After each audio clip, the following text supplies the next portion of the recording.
자, 고려시대입니다. 고려시대에 앞서 우리가 후삼국시대 배웠어요. 신라 하대 때 후삼국이 등장하는 거 배웠었죠.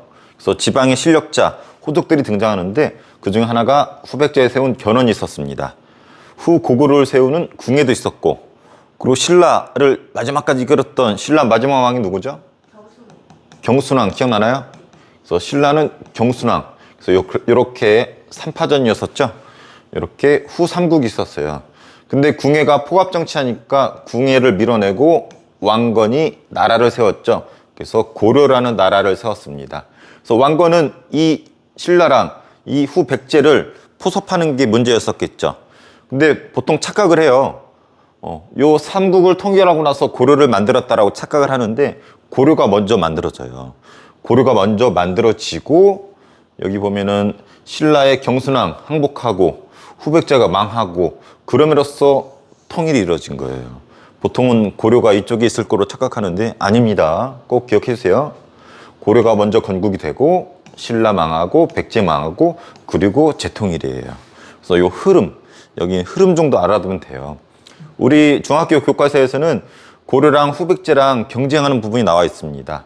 그래서 대구의 공산전투, 고창전투, 1~2천 전투 요 세 가지가 서술되어 있는데 교과서를 참고하면 좋을 것 같아요. 그렇게 중요하진 않습니다. 대구에서 벌어진 공산전투에서는 견훤이 왕건한테 승리를 거두는 과정이 묘사가 되어 있습니다. 이때 왕건이 거의 죽을 뻔했는데 신화복장으로 갈아입고 간신히 탈출해가지고 목숨을 구한 걸로 나옵니다. 그런 다음에 고창전투에서 왕건이 승리를 거두면서 분위기를 반전을 시키고 1~2천 전투를 마지막으로 후백제가 망하게 됩니다. 근데 여기 후백제라 되어 있지만 이게 견훤이 아니에요. 견훤이 마지막에 아들이었던 신금한테 밀려납니다.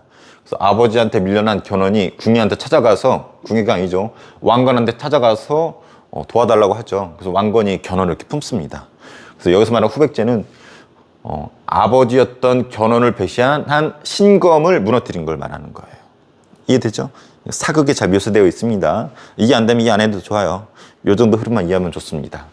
초기의 왕들입니다. 태조, 왕건이죠. 보통 나라를 세운 첫 왕을 태조라고 부르죠. 우리 조선은 태조 이성계가 있고 태조 왕건입니다. 그리고 광종, 성종. 고려 초기 왕은 요 세 명만 기억하면 좋아요. 솔직히 고려시대 왕 시험에 나온 사람은 4명밖에 없어요. 태조냐, 광종이냐, 성종이냐, 뒤에 공민왕이냐. 특히 공민왕이 시험에 잘 나오죠. 여기서는 요 3명 구별하는 게 시험에 잘 나옵니다. 태조 왕건, 나라를 건국했죠. 그리고 태조 왕건은 가슴이 되게 넓은 사람이었어요. 다 품어주고 온화하고 인품이 좋았던 사람인 것 같아. 그래서 백성들을 사랑해 가서 안정시키기 위해서 세금을 10분의 1을 깎아줍니다. 그리고 흑창, 곡식을 어려울 때 빌려주고 걷어들인 제도였는데 우리 앞에 고구려의 진대법 기억나나요?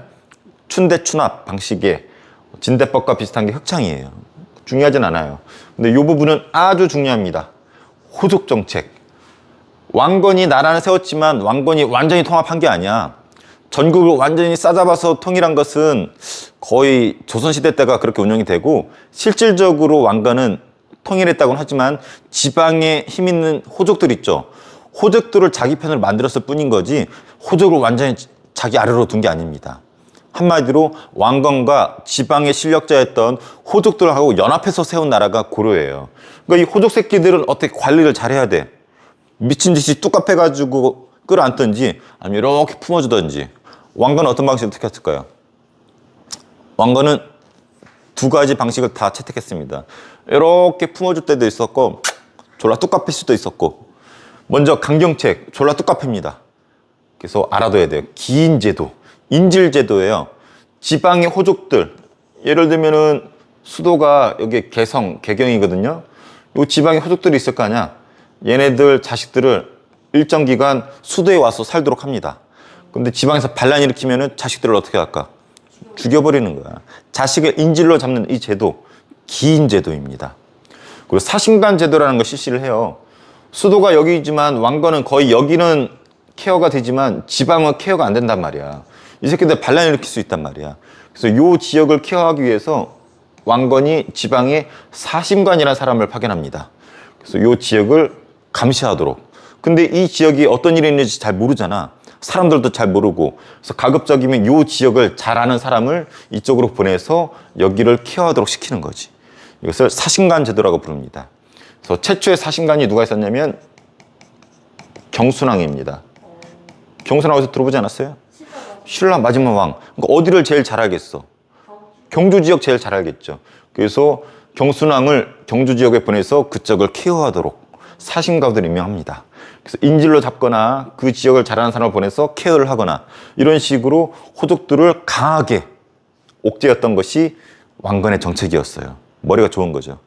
그렇다고 너무 사람도 너무 괴롭히면 반발한단 말이야. 지렁이도 밟으면 꿈틀대잖아. 그래서 이렇게 온건하게 품어주는 정책도 있습니다. 포용책. 그래서 결혼했습니다. 누구랑? 지방에 호족들이 많잖아. 걔네들 딸하고 결혼을 했어. 그래서 지방 호족의 딸들과 결혼한 왕건의 부인이 몇 명인지 알아요? 그 와이프만 29명이었어요. 그럼 뭐 결혼만 하나? 거기서 뭐 반멸도 벌어지고 아기도 태어날 거 아니야. 그래서 여기서 태어난 왕자들이 25명이래. 그래서 나는 왕건이 되게 부럽습니다. 부인이 29명이래. 근데 아들이 25명이라는 건 좀 부담스럽습니다. 근데 실제로 이 아들 25명이 문제가 돼. 얘네들이 다 왕자들이잖아. 왕건이 죽으면 어떻게 되겠어? 지들끼리 왕이 되겠다라고 치고받고 싸우겠죠. 피바다가 됩니다. 왕건 때는 이런 정책을 통해서 안정이 됐을지 모르지만 왕건 죽고 나서 서로 왕위를 계승하기 위해서 치고받고 싸우는 요 현상이 벌어지고 이 치열한 경쟁을 뚫고 왕이 된 놈이 광종이에요. 얘는 피투성이가 돼서 왕이 되었잖아. 왕은 되었지만 여전히 남아있잖아. 어떻게 했을까? 싹 죽여버립니다. 그래서 미칠 광자는 아니지만 선생님 미칠 광자로 기억을 했어요. 미친 듯이 죽여버려. 자기의 라이벌이나 귀족 새끼들 왕권에 위협이 되면 미친 듯이 죽였던 미친 왕 광종. 이게 다 아버지가 이런 식으로 만들어 놓은 것 때문에 어쨌든 29명의 부인이 있었다라는 거 졸라 부럽습니다. 자 북진 정책. 북쪽으로 진격한다라는 건데 원래 이 북쪽에 어떤 나라가 있었어요? 우리 삼국시대 때 고구려가 있었잖아. 왕건은 고구려를 계승하고 싶어 했었어. 그래서 고구려를 계승하려는 이런 정책을 북진 정책이라고 부릅니다. 북쪽에 고구려로 진격한다는 뜻이야. 그래서 나라 이름도 고려라고 했어. 고구려의 줄임말 고려. 그리고 고구려의 마지막 수도가 어디예요? 평양이죠. 그래서 서쪽 수도라고 해가지고 서경을 중시했습니다. 꼭 기억해 주세요. 서경 뒤에 자주 나옵니다. 고구려 수도였기 때문에 중시했어요. 그리고 발해 어느 나라를 계승했다고 그랬죠? 우리 앞서 시간 때 발해는 고구려를 계승했다라고 여러 가지 증거를 통해서 봤었어요. 그런 발해의 망한 유민들을 왕건이 포용합니다. 앞서 배웠죠? 그리고 거란을 배척해요. 왜? 거란족이 우리 같은 민족이었던 발해를 무너뜨렸거든. 특히 거란이 왕건한테 친하자라고 선물로 요거 보냈어요. 낙타. 근데 왕건이 낙타를 받을 법도 한데 우리 민족이었던 발해를 무너뜨린 쓰레기 나라라 해가지고 거란이 보낸 낙타를 바로 죽이진 않고 만부교란 다리에 묶어가지고 굶겨서 죽여버립니다. 낙타는 무슨 죄예요? 거란이 기분이 좋았을까? 기분 좋았겠죠. 친하게 지내자고 낙타를 선물로 보냈더니 굶겨 죽여 개쉽게 해가지고 나중에 거란하고 전쟁이 벌어지죠. 그걸 영화로 만든 것이 드라마로 만든 것이 요새 한참 유행인 KBS의 고려 거란 전쟁. 물론 이게 직접적인 건 아니지만 감정 상했겠지. 자, 그리고 영토도 확장합니다. 옛날 고구려 땅 찾기 위해서 북쪽으로 치고 올라가요.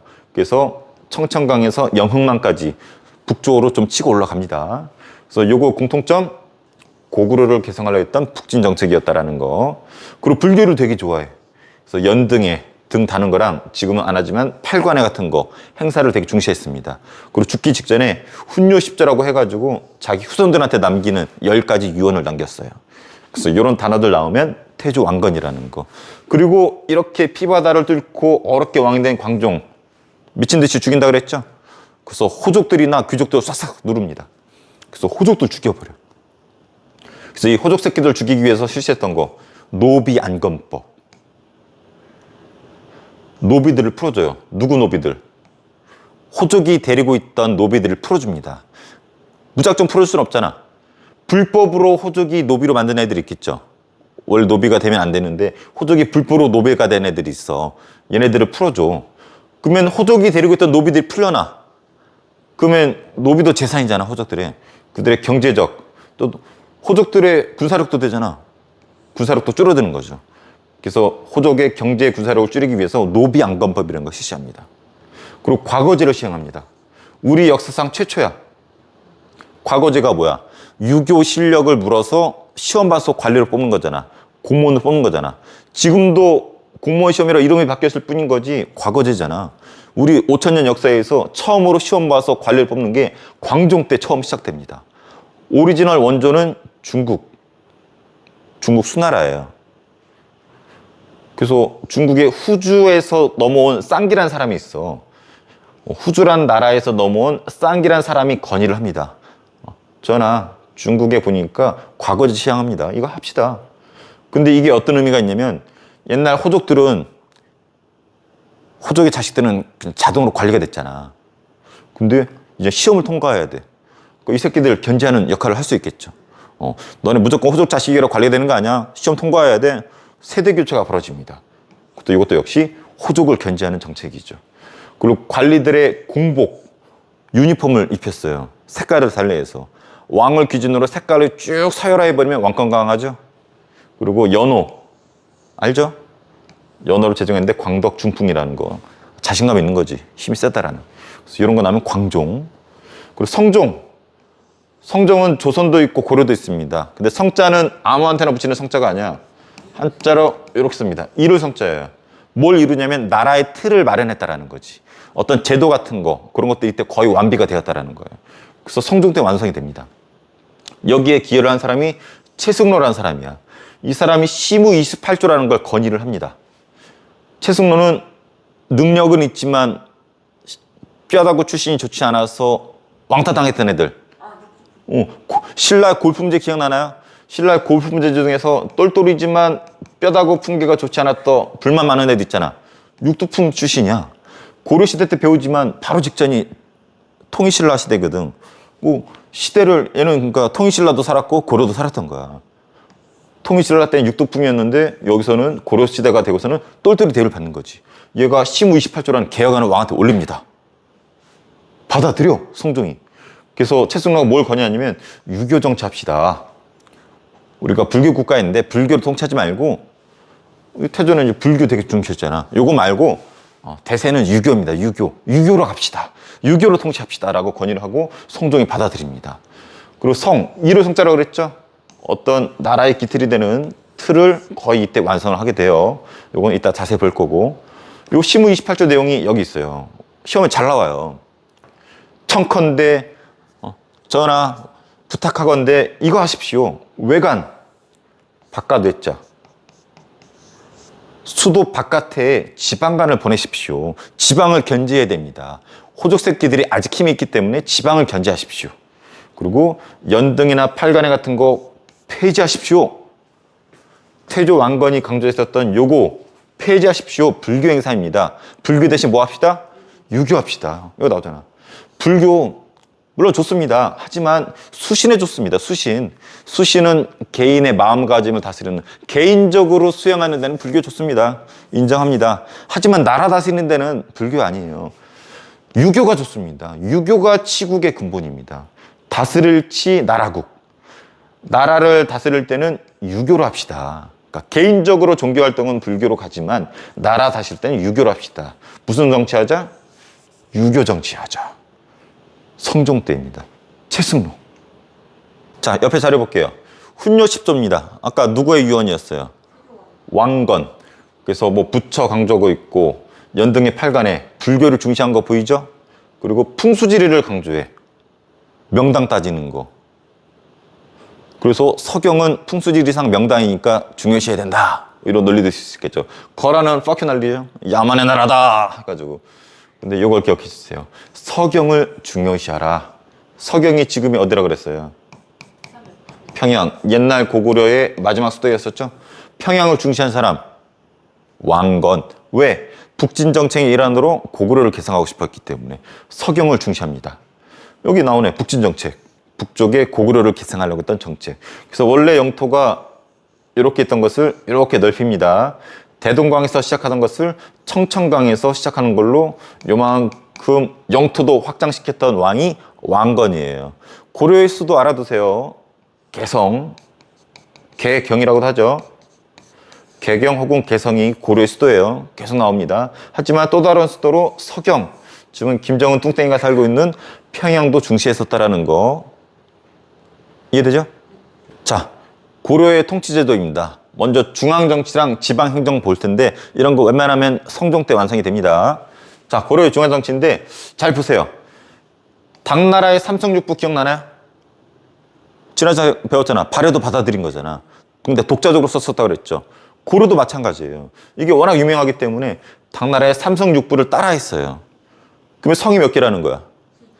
그래서 상서성, 문화성, 중서성. 원래는 중서성, 문화성 따로거든. 근데 고려는 독특하게 묶어버렸어. 그렇지만 성이 3개에다가 부가 6개죠. 그래서 삼성육부, 당나라 거 따라했습니다. 하지만 발해처럼 독자적으로 운영했어. 방금 독자적인 거 얘기해줬죠. 뭐가 독자적이었어? 이거 묶은 거. 그래서 자존심이 있어서 그냥 따라하진 않아. 변형시키는 거죠. 육부의 역할이 여기 다 나와 있습니다. 읽어보세요. 병부는 군사 관련된 거, 예부는 뭐 교육 이런 거 읽어보면 되고. 그래서 삼성육부를 변형한 이성육부, 당나라 모방한 거야. 근데 여기 보면은 중추원, 어사대, 삼사 있죠? 요거는 중국의 송나라 걸 모방한 거예요. 송나라 거. 그래서 중추원은 지금으로 치면은 왕의 명령을 전달하는 거기 때문에 비서실 역할이라고 보면 돼요. 어사대, 암행어사 들어봤죠? 잘못한 새끼들 뚝까 패는 거. 그래서 관리들 감찰하는 역할이야. 근데 삼사는 좀 알아두세요. 삼사는 회계, 돈 관리하는 곳이야, 돈 관리. 이걸 왜 알아두라 그러냐면 조선시대도 삼사가 나오거든. 조선시대 삼사는 이거는 전혀 상관없는 다른 역할이거든. 그래서 기억해 주세요. 고려의 삼사는 회계, 돈 관리에 있었던 부서라는 거. 근데 요 3가지 중추원, 어사대, 삼사는 어느 나라를 모방한 것이다? 송나라를 모방한 것이다. 그래서 중국 거, 당나라 것도 있고 송나라 것도 있어. 근데 따라만 하면 재미없잖아. 우리나라에 독특한 게 있습니다. 이 도병마사랑 식목도감은 우리나라 고유의 제도예요. 그래서 도병마사는 병자 들어가니까 국방과 관련된 거야. 식목도감, 식목 이런 거 들어가면 어떤 제도 이런 거 만드는 곳이야. 근데 요거는 아무나 참여할 수 없어. 최고위 관료들만 참석합니다. 그래서 선생님이 정리해주면은 요런 애들. 중서문화성의 짱을 뭐라 부르냐면 여기 높은 애들 있어. 얘네들 제신이라 불러요. 이건 좀 어려운 개념인데 또 여기 중추원도 요 높은 애들 있죠. 얘네들 뭐라 부르냐면 추밀이라 불러요. 이거는 되게 어려운 수준인데 한능검에 나와서 얘기해 주는 거야. 그래서 요 도병마사나 식목도감은 아무나 참여하는 게 아니라 이 제신과 추밀이 해당되는 이 고위 관료들만 참석을 합니다. 그래서 요거는 고위 관료들만, 그래서 귀족들만 참석하기 때문에 귀족적 성격이 보이는 제도를 고르시오 하면은 우리 고유의 도병마사랑 식목도감을 골라야 됩니다. 이해되세요? 그래서 이거 누구누구 참석해? 제신과 추밀만 참석하죠. 그래서 이것을 이렇게 또 불러요. 앞대가리 따서 제추 합자 회의기구다. 제신과 추밀이 함께 앉는 회의기구다. 그래서 제추 합자기구, 도병마사 식목도감, 고려 독자적인 거. 이해되나요? 이 정도는 알고 있어야지 중고등학교 한능검에 대비할 수 있습니다. 자, 다음 지방행정조직 갈게요. 지금 요거는 수도 개성에서 볼 수 있는 거고 지방은 어떻게 되어 있는지 정리해 놓은 거예요. 일단 경, 역사에서 경은 요 경자예요. 수도 경자야. 수도를 3개를 뒀어. 물론 중간에 바뀌기도 합니다. 그래서 오리지널 수도 개경, 김정은 뚱땡이가 사는 서경, 이건 고구려 북진의식이 있다고 그랬었죠. 그리고 동경, 동쪽에 있는 수도 경주. 원래 바로 직전 나라가 통일신라하고 수도가 경주였잖아. 그래서 요 3개의 수도를 강조를 합니다. 그래서 경주, 개성, 개경, 서경, 평양, 여기에 3개의 수도가 있었어. 지금 한반도는 8도로 구성이 돼 있죠. 그중에 여기는 충청도. 고려시대 때는 도가 몇 개냐면 5개였어. 5도. 근데 지금처럼 8도로 일원화되어 있는 게 아니라 이원화되어 있어요. 무슨 말이냐면 지금은 도 하나로 되어 있지만 이때는 개라는 게 있었어. 개. 여기 보면 북계 있고 동계 있죠. 근데 여기가 어때? 국경지역의 위쪽에 있죠. 지금도 여기 우리 육군들 많이 포진돼 있잖아. 북한하고 경계 지역이니까. 그래서 얘네들은 후방은 도 5개를 두었고, 여기 후방이잖아. 동생이는 전방 같은데 전방은 개를 둔 거지. 그래서 똑같이 도로 돼 있는 것 지금처럼 일원화되는 게 아니라 이원화되어 있다. 후방은 도로가 있고 전방은 개로 있다. 이것을 오도 양계라고 합니다. 5도 후방 지역은 그냥 일반 행정구역이야. 안전하니까. 근데 양계는 북방 지역, 군사 경계 지역이기 때문에 군사 구역이에요. 그래서 여기를 관리하는 짱도 다릅니다. 5도를 관리하는 사람들을 안찰사라 부르고, 양계를 관리하는 사람들은 병사랑 관련된 병마사라 부릅니다. 지금은 뭐라 불러요? 충청도를 관리하는 사람 뭐라 불러요? 충청도 도지사라 부르죠. 지금으로 치면 도지사인 거지. 근데 두 개로 쪼개졌다라는 거예요. 이해되죠? 이거 이해하면 되게 쉬워. 그리고 이런데 뭐 전라도 있잖아. 우리 충청도 옛날에 양광도로 불렀네. 양광도에 수많은 도시들이 있겠죠. 도시는 두 개로 쪼개져요. 주현이 있고 속현이 있어. 어떤 게 더 큰 개념일까? 딱 봐도 주현이 커 보이죠. 주인공이 되는 현, 속해는 현. 그래서 주현에는 개성에서 관리를 보냈어. 체크가 되겠죠. 근데 속현은 안 보냈어. 지방관을 보내지 않았습니다. 그럼 여기 누가 관리할까? 이런 새끼들이 관리합니다. 향리가 체크합니다. 향리. 지방관이 파견되지 않는 지역을 속현이라 부르는데 향리가 체크를 해. 향리가 누구냐면 아까 왕건이 누구의 도움을 받아서 나라를 세웠어요? 호족들. 근데 이 호족은 신라 말에 등장하는 세력들이잖아. 왕건 때 교통정리 같아. 힘이 센 호족은 수도로 가가지고 중앙 귀족이 됩니다. 힘이 약한 애들은 그냥 지방에 눌러 앉아. 힘도 약해져. 걔네들이 뭐가 되냐면 향리가 돼요. 찢어낸 애들이죠. 이해돼요? 지방에 힘이 또 호족들이 고려 초기가 되면은 중앙으로 진출해서 귀족이 되거나, 힘이 약한 새끼들은 지방에 찌그러져서 향리가 된다. 그래서 이 향리가 지방관이 파견되지 않는 곳에서 나름대로 자기 나와바리 정리한 거지. 이해되죠? 근데 고려는 특이한 제도가 있어. 향부곡소라는 지역이 있었어. 특생종 구역이라고 불러요. 특수해. 얘네들은 이사 마음대로 못 가. 그리고 세금도 졸라 많이 내. 한마디로 왕따당했어. 그래서 역사학자들은 왜 그랬을까? 여기서 반란이 일어났나? 반란이 일어나서 괘씸죄로 이사도 못 가고 세금도 많이 내나? 이렇게 추정을 하고 있죠. 그래서 향이라고 불린 곳, 부곡이라 불린 곳에서는 농업에 종사하게 되고, 소라고 불린 곳에서는 수공업에 종사합니다. 뒤에 나와요. 꼭 기억해주세요. 향, 부곡, 소, 특성조기역, 왕따 지역. 자, 이번에는 군사 토지제도예요. 군사제도. 중앙은 고려의 중앙은 수도 개경이죠.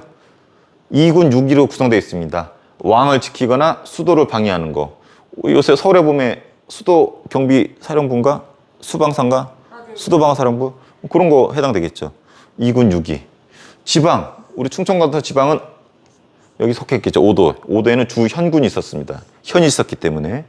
양계, 국방지역엔 진이 있었기 때문에 주진군이 있었어요. 그래서 단어 정도만 익혀두세요. 그렇게 중요하진 않아. 아주 좆대바라 문제는 나올 수 있겠지만은 잘 안 나와요. 자, 토지제도. 공무원이 됐어. 고려시대에 공무원이 되었어. 월급 받아야 될 거 아니야? 지금은 계좌이체 해주죠. 근데 이때는 아니야. 관리들한테 뭘 주냐면 땅과 녹봉을 줍니다.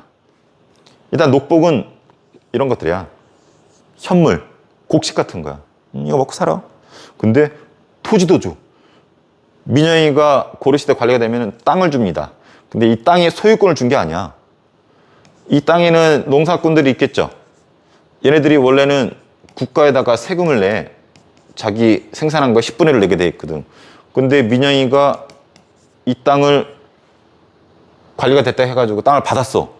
그럼 이 10분의 1의 세금을 이 농민들은 국가에 내는 게 아니라 누구한테 줄까? 국가에 내던 것을 너한테 주는 거예요, 이제. 한마디로 이 세금을 거둘 수 있는 권리, 수조란 말이 세금을 걷는 권리란 뜻이야. 그러니까 농민들로부터 10분의 1 세금을 걷는 권리를 받은 것 뿐이지. 그러니까 이 땅, 이거 너 거 해, 이게 아니라 이 땅에서 나는 세금 네 거 해, 이런 거죠. 이해되죠? 그러니까 네가 고려시대 때 관리가 되면은 곡식도 주지만 특정 땅에서 나는 세금을 네가 가져가는 거지. 이건 조수제도 똑같아요. 그래서 수조권이라는 단어를 꼭 기억해 줘야 돼요. 이런 토지제도를 뭐라 불렀냐면 전시과 제도라고 부릅니다. 지금은 공무원 몇 등급까지 있어요? 제일 말단 공무원이 몇 급이야? 9급 공무원이라고 부르거든. 근데 이때는 18등급까지 있었어. 그래서 수조권을 준다라고 얘기했죠. 소유권 아닙니다. 근데 특이한 땅이 있어. 공음전이라는 게 있습니다. 만약에 18등급 중에서 5품 이상이야. 아주 높은 거거든. 그러면 세습이 돼. 민영이가 5품 이상의 관리가 됐어. 그러면 공음전이 주어지는데 너가 죽더라도 그 땅은 후손들한테 물려받아. 근데 문제는 네 후손은 너가 5품 이상 했기 때문에 후손도 5품 이상 확률이 높아져요. 근데 땅까지 세습되고 관직도 세습되고. 그래서 공음전, 전자 들어간 땅입니다. 그래서 조선시대보다 고려시대는 귀족 국가라고 불러. 왜 귀족 국가라고 부르냐면 아까 앞에서도 제추 합작기구 기억나요? 재신과 추밀에 같이 가는 식목도금회나 도백마사 같은 귀족 회의기구가 있었잖아. 근데 귀족들을 위한 토지제도도 있었어. 귀족들을 위한 음서제도도 있었고. 그래서 고려는 귀족 사회라고 불러. 자, 관리등용제도 볼게요. 한마디로 공무원 되는 제도가 두 가지가 있었어. 음서로 관리가 되든지 과거 시험으로 되든지. 과거 시험은 실력이야. 자기 공부해서 되는 거고, 음서는 백. 아빠 백이야. 어떤 게 더 대우받았을까? 음서. 아까 얘기했죠. 고려는 무슨 사회다? 귀족 사회이기 때문에 귀족들이 다 헤쳐먹었어. 백이 더 대우받아. 바로 음서택에 관리가 될 수 있었어요. 근데 과거 시험 복잡해. 문과, 잡과, 승과 이렇게 돼 있어요. 과거제. 일단 평민, 양인 평민이든 평민 이상이면 누구나 볼 수 있지만 문과, 잡과, 승과가 있었어요. 잡과는 잡스러운 학문들, 승과는 스님들이 되는, 스님들이 볼 수 있는 거, 문과는 머리 쓰는 애들. 근데 뭐가 없냐면 무과가 없어. 문과와 무과 차이점. 무과는 저기 실력으로 하는 거고 무과는 그게 뭐지? 힘으로 하는 거고. 맞아요. 문과는 머리 쓰는 관리들이고 무과는 칼 들고 싸움하는 군인들이거든. 따로 안 뽑았어, 군인들을. 그래서 전쟁 나면은 군대 총사령관이 누가 되냐면 전쟁인데도 무과 출신이 아니라 문과 출신들이 했어. 무과로 뽑질 않았기 때문에. 그래서 무과 없습니다. 고려시대 때. 이거 자주 물어봐요. 조선시대 때 생겨요. 그래서 이 차이 좀 알아두고. 그래서 문관이라고 되는데 문과라고 보면 돼요. 문과, 잡과, 승과 세 가지 있었고 뭐가 없었다? 무과가 없었다. 그리고 백인 음서가 더 대우받았는데 5품 이상 자손, 이것도 세습돼. 아빠가 5품 이상이면 그 자식들도 5품 이상 되는 거야. 완전 귀족 사회인 거지. 땡이야. 망고 땡.